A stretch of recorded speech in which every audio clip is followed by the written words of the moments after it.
അപ്പൊ യഥാർത്ഥ ശിഷ്യനാവാൻ പറ്റുമെന്ന് ചോദിക്കും രാജാവോട്.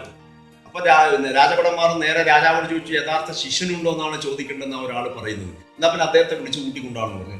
അദ്ദേഹം രാജാവോട് ചോദിക്കുകയാണ്, നിങ്ങൾക്ക് യഥാർത്ഥ ശിഷ്യനാവാൻ പറ്റുമോ? ആവാൻ പറ്റുമെന്ന് പറഞ്ഞു. എന്നാൽ നീ എൻ്റെ കൂടെ വരണം, ഒരക്ഷരം ഇങ്ങോട്ടൊന്നും സംസാരിക്കാൻ പാടില്ല എന്ന് പറഞ്ഞു. അദ്ദേഹം നേരെ ഈ രാജാവിനെ കൊണ്ടാക്കിയത് വേശ്യാഗൃഹത്തിലാണ്. ഈ രാജാവിന് എന്താ പണി എന്ന് വെച്ചാൽ വേശ്യക്ക് കാവൽ നിൽക്കലാണ് രാജാവിന് പണി.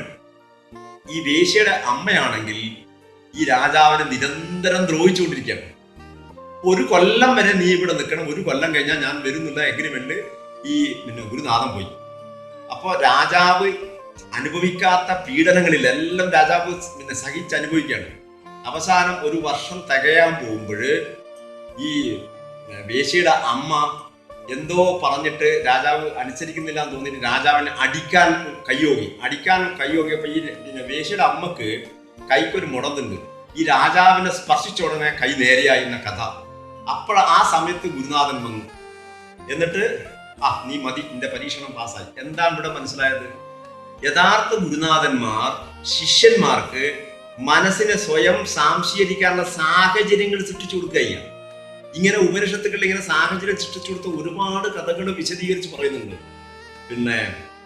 4 വേദവും 6 ശാസ്ത്രവും 18 പുരാണങ്ങളും പഠിച്ച ഒരു ശിഷ്യൻ ഗർഭോടുകൂടി വീട്ടിൽ വരുന്ന സമയത്ത് അച്ഛൻ പറയുന്നു, നീ അറിയേണ്ടത് അറിഞ്ഞിട്ടില്ല എന്ന് പറയുന്നുണ്ട്.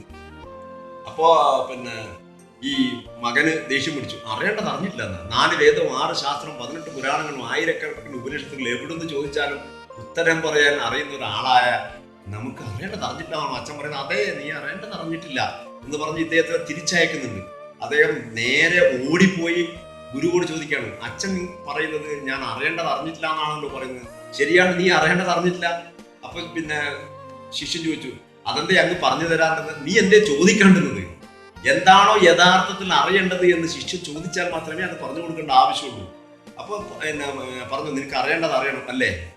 ഒരു കാര്യം ചെയ്യും, 100 പശുവിനെയും കഴിച്ച് നീ കാട്ടിലേക്ക് പോയിക്കൊന്നു. 100 പശുവിനെയും കഴിച്ചിട്ട് ഈ ശിഷ്യൻ കാട്ടിലേക്ക് പോയി. 100 പശുവിനെയും കഴിച്ച് കാട്ടിലേക്ക് പോയാൽ എന്താണ്? കാട്ടിലേക്ക് പോയിക്കൊന്ന് ഗുരുനാഥൻ പറയാണ്. 100 പശുവിനെയും കഴിച്ച് കാട്ടിലേക്ക് പോയി. അത് 1000 പശു ആകുമ്പോൾ തിരിച്ചു വരണമെന്ന് പറയാൻ ചെയ്തു. ഗുരുനാഥനോട് ഈർഷ്യാണ് തോന്നിയത്. അറിയേണ്ടത് അറിയാൻ വന്നതാണ് ഇദ്ദേഹം. പക്ഷെ ഗുരുനാഥൻ എന്താ പറഞ്ഞു കൊടുത്തത്? ഇനി 100 പശുവിനെയും കൊണ്ട് കാട്ടിലേക്ക് പോയി. ആദ്യത്തെ 1-2 ദിവസം ഗുരുനാഥനോട് അസ്വസ്ഥത തോന്നി. വിശേഷിച്ചൊന്നും ചെയ്യാനില്ലല്ലോ. അദ്ദേഹത്തിന് അസ്വസ്ഥത തോന്നി. ഒരു 5 മിനിറ്റ് വെറുതെ ഇരുന്നു. 5 മിനിറ്റ് വെറുതെ ഇരുന്നപ്പോൾ നല്ലൊരു ആനന്ദം തോന്നി. അത് 5 മിനിറ്റ് 10 മിനിറ്റായി, 10 മിനിറ്റ് 20 മിനിറ്റായി, 20 മിനിറ്റ് 30 മിനിറ്റായി. ഇങ്ങനെ 24 മണിക്കൂറായി ഇങ്ങനെ ആ ആനന്ദമത്തനായിട്ട് സ്വയം അനുഭവിച്ചിരിക്കുകയാണ്. അപ്പൊ ഇദ്ദേഹം ധരിച്ചു വെച്ചിരിക്കുന്നത് എന്താണെന്ന് വെച്ചാൽ വേദവും ശാസ്ത്രവും ഇതിഹാസവും പുരാണങ്ങളും എല്ലാം വേറെ ആരെയോ പഠിപ്പിക്കാനുണ്ട് എന്നുള്ള ബോധത്തിലാണ് ഈ വ്യക്തി പഠിക്കുന്നത്. ഇന്ന് ലോകത്തിലുള്ള സർവ മതസ്ഥന്മാരും പഠിപ്പിക്കുന്നതും അങ്ങനെ തന്നെയാണ്. അത് വഴിയെ പറയുമ്പോൾ അത് വ്യക്തമായി മനസ്സിലാവും. അപ്പോ ഇദ്ദേഹം എത്ര സമയം ഇരുന്നു ഇദ്ദേഹത്തിന് ആനന്ദമത്തനായി ഇരിക്കുകയാണ്. പശു 1000 കഴിഞ്ഞു. ഒരു പശു വിളിക്കുകയാണ്, എല്ലാം പോണ്ടേ, 1000 പശുവും കഴിഞ്ഞു എന്നാണ് കഥ. ഈ കഥയാണ് നമ്മൾ എടുക്കുന്നത്. പക്ഷെ അതിന്റെ തത്വം ആത്മജ്ഞാനിയാവാൻ ഒന്നും ചെയ്യാനില്ല എന്നുള്ള ഒരു അവസ്ഥ സൃഷ്ടിച്ചു കൊടുക്കുകയേ ചെയ്യുള്ളൂ യഥാർത്ഥ ഗുരുനാഥന്മാർ. എങ്ങനെയാണെന്ന് വെച്ചാൽ ഒരു സ്വർണത്തിന്റെ മോതിരം ഒരു ഗുരുവിന്റെ അടുത്ത് പോയി ചോദിക്കുകയാണ്, പ്രിയ ഗുരു, എന്നെ ഒന്ന് സ്വർണ്ണാക്കി തരും. അപ്പോഴ് ഉണരാത്ത ഗുരുനാഥനാണെങ്കിൽ പറയും, മോനെ നീ എൻ്റെ ശിഷ്യനായിക്കോ, ഞാൻ നിന്ന് സ്വർണ്ണാക്കി തരാം എന്ന് പറയും. ഉണർന്ന ഗുരുനാഥൻ ഉടനെ തിരിച്ചു ചോദിക്കും, മോനെ നീ എപ്പോഴാ സ്വർണ്ണം അല്ലാണ്ടായി മാറിയത്? നീ ഒരിക്കലും സ്വർണ്ണമല്ലാണ്ടായി മാറിയിട്ടില്ല.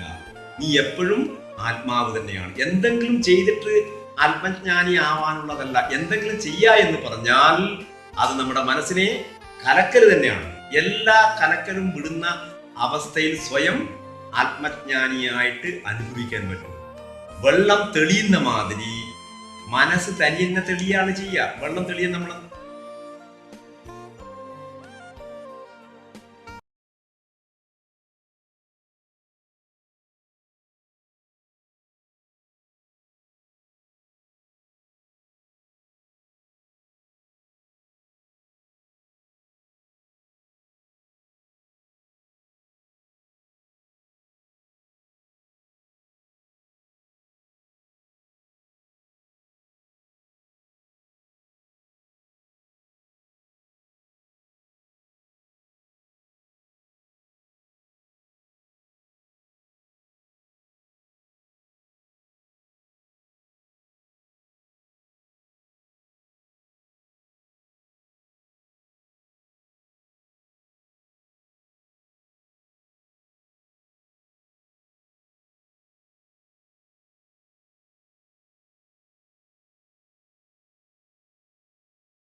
മരണത്തിന് മുന്നേ മരണമില്ലാത്തൊരവസ്ഥ നിങ്ങൾക്ക് സ്വയം അനുഭവിക്കാൻ പറ്റുന്നതാണ് യോഗികൾ പറഞ്ഞത്. അത് തന്നെയാണ് എല്ലാ മതസ്ഥന്മാരും പറഞ്ഞത്.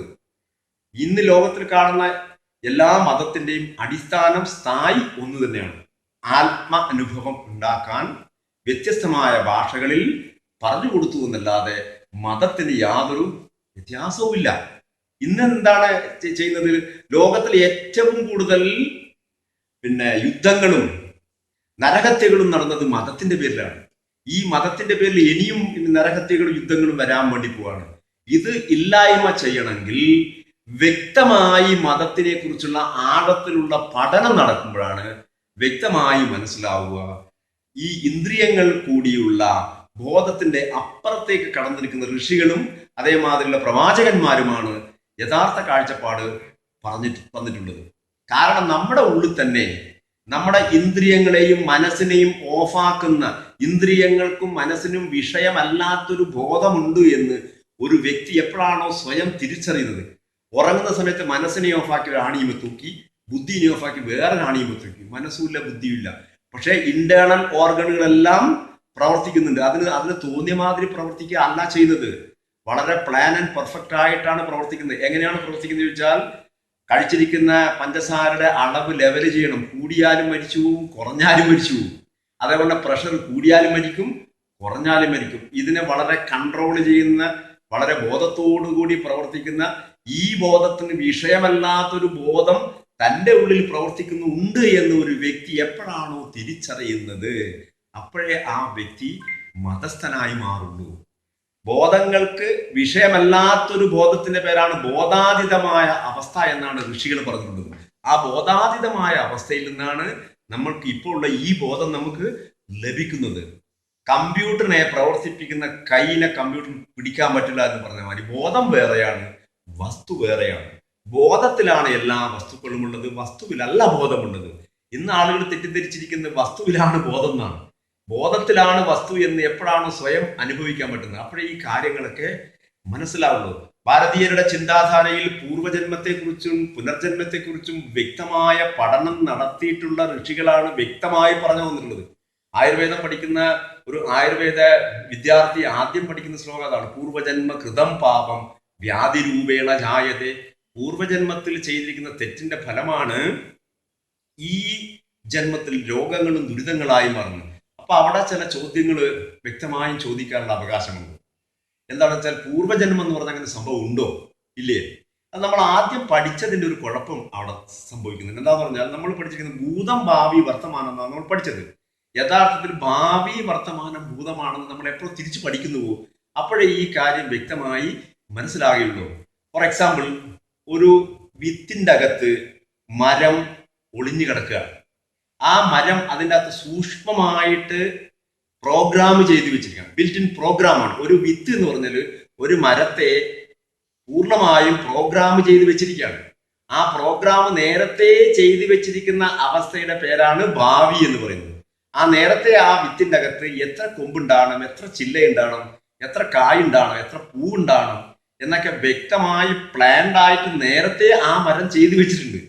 ആ നേരത്തെ ചെയ്തു വെച്ചതിനാണ് ഭാവി എന്ന് പറയുന്നത്. ഇതേമാതിരി നമ്മൾ എന്താവണമെന്ന് നമ്മുടെ ബീജത്തിന്റെ അകത്ത് നേരത്തെ അത് ചെയ്തു വെച്ചിട്ടുണ്ട്. കാരണം ഹാർട്ട് എങ്ങനെ ഉണ്ടാവണം, ഹാർട്ടിന്റെ പ്രവർത്തനം എങ്ങനെയാണ്, കിഡ്നി എങ്ങനെ ഉണ്ടാവണം, ആ അതിസൂക്ഷ്മമായി പ്ലാൻ ആൻഡ് പെർഫെക്റ്റ് ആയിട്ട് നേരത്തെ ചെയ്തു വെച്ചതിന്റെ പേരാണ് ഭാവി എന്ന് പറയുന്നത്. ആദ്യം സംഭവിക്കുന്ന ഭാവിയാണെന്ന് നമ്മൾ ഒരിക്കലും തിരിച്ചറിയുന്നില്ല. ഈ ഭാവിയെ എങ്ങനെ സംഭവിക്കുന്നുള്ള രസകരമായ കഥ പോലും നമുക്ക് പറഞ്ഞു തരുന്നുണ്ട്. പക്ഷെ നമ്മൾ ആ കഥയിൽ മാത്രം നിന്ന് കഥയില്ലാത്തവരായി മാറുകയാണ് ചെയ്യുന്നത്. മഹാഭാരതം എന്നുള്ള വിശ്വവിഖ്യാതമായ ആ മഹത്തായ ഗ്രന്ഥം പ്രതിദാനം ചെയ്യുന്നത് തന്നെ ഒരു വ്യക്തിയുടെ ജനനം എങ്ങനെ ആയിരിക്കണം എന്നുള്ള ശാസ്ത്രീയമായ സിദ്ധാന്തമാണ് നമുക്ക് പറഞ്ഞു തരുന്നത്. ഫോർ എക്സാമ്പിൾ, രാജഭരണം നിലനിൽക്കാൻ വേണ്ടി അനിയന്മാരുടെ ഭാര്യമാരിൽ സന്താനം ഉൽപാദനം നടത്തണമെന്ന് അമ്മ വ്യാസഭഗവാനോട് പറയുകയും, വ്യാസഭഗവാൻ പറയാണ്, അമ്മയെ എന്നെ അവരെങ്ങനെയാണോ കാണുന്നത് ആ രീതിയിലുള്ള സന്താനമാണ് ഉണ്ടാവുക എന്ന് പറയുന്നുണ്ട്. അപ്പോൾ മൂത്തവള് കണ്ണ് കെട്ടിയിട്ടാണ് സ്വീകരിച്ചത്. അതിന്റെ ഫലമായി കണ്ണ് കാണാത്ത ധൃതരാഷ്ട്രമുണ്ടായി. അപ്പോൾ വിത്തിടുന്ന സമയത്താണ് യഥാർത്ഥത്തിൽ എന്താവണമെന്ന് തീരുമാനിക്കുന്നു എന്നുള്ള അറിവ് നേരത്തെ ഭാരതീയ ആചാര്യന്മാർക്ക് ഉണ്ടായിരുന്നു. രണ്ടാമത്തവള് അറപ്പോടു കൂടിയാണ് സ്വീകരിച്ചത്. വെള്ള പുതപ്പ് പുതച്ചു അറപ്പോടുകൂടി സ്വീകരിച്ചു. വെള്ള പാണ്ട് പിടിച്ച കുട്ടി ഉണ്ടായി. ഇത് ഒരു കഥയായിട്ടാണ് നമ്മൾ എടുക്കുന്നത്. ആ കഥയിൻ്റെ അകത്തുള്ള ഒരു ശാസ്ത്രീയമായ വശം നമ്മൾ എപ്പോഴാണോ പഠിക്കുന്നത് അപ്പോഴാണ് ഈ പൂർവ്വജന്മത്തെക്കുറിച്ചും പുനർജന്മത്തെക്കുറിച്ചും നമുക്ക് വ്യക്തമായി മനസ്സിലാക്കാൻ പറ്റുള്ളൂ. കാരണം എന്ന് വെച്ചാൽ ഒരു വ്യക്തി അമ്മയുടെ ഗർഭപാത്രത്തിൽ ജനിക്കുന്നതിനെക്കാട്ടെ മുന്നേ, അല്ല ഭൂമിയിൽ ജനിക്കുന്നതിനെക്കാട്ടെ മുന്നേ അമ്മയുടെ ഗർഭപാത്രത്തിൽ ജനിച്ചിട്ടുണ്ട് ആ വ്യക്തി. ആ വ്യക്തി അമ്മയുടെ ഗർഭപാത്രത്തിൽ ജനിക്കാൻ വേറെ എവിടെയെങ്കിലും ഇല്ലെങ്കിൽ ഒരു കാലത്തും അമ്മയുടെ ഗർഭപാത്രത്തിൽ ജനിക്കില്ല. ഈ ഭൗതിക ശാസ്ത്രത്തിന്റെ നിയമപ്രകാരം ഇല്ലാത്തത് ഒരു കാരണവശാലും എങ്ങനെയും ആർക്കും ഉണ്ടാക്കാൻ പറ്റില്ല. അപ്പോ ഭൂമുഖത്ത് ജനിക്കുന്നതിനെക്കാട്ടെ മുന്നേ അമ്മയുടെ ഗർഭപാത്രത്തിൽ ജനിച്ചു. അമ്മയുടെ ഗർഭപാത്രത്തിൽ ജനിക്കുന്നതിനെക്കാട്ടെ മുന്നേ വേറെ ഏതെങ്കിലും ഇല്ലെങ്കിൽ എങ്ങനെ അമ്മയുടെ ഗർഭപാത്രത്തിൽ ജനിക്കും? ജനിക്കില്ലല്ലോ.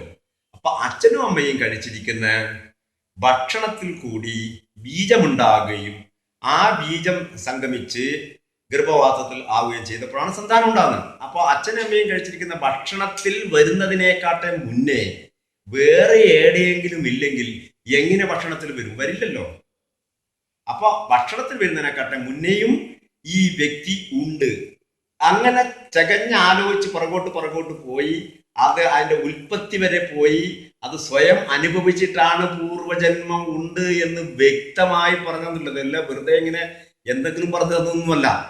അപ്പോ അമ്മയുടെ ഗർഭപാത്രത്തിൽ ജനിക്കുന്നതിനെക്കാട്ടെ മുന്നേ ഭക്ഷണത്തിലുണ്ടെന്ന് നമുക്ക് ശാസ്ത്രീയമായി തെളിയിക്കാൻ പറ്റും. അതിന്റെ പുറകോട്ട് പോയി കഴിഞ്ഞാൽ മഴയിലായിരുന്നു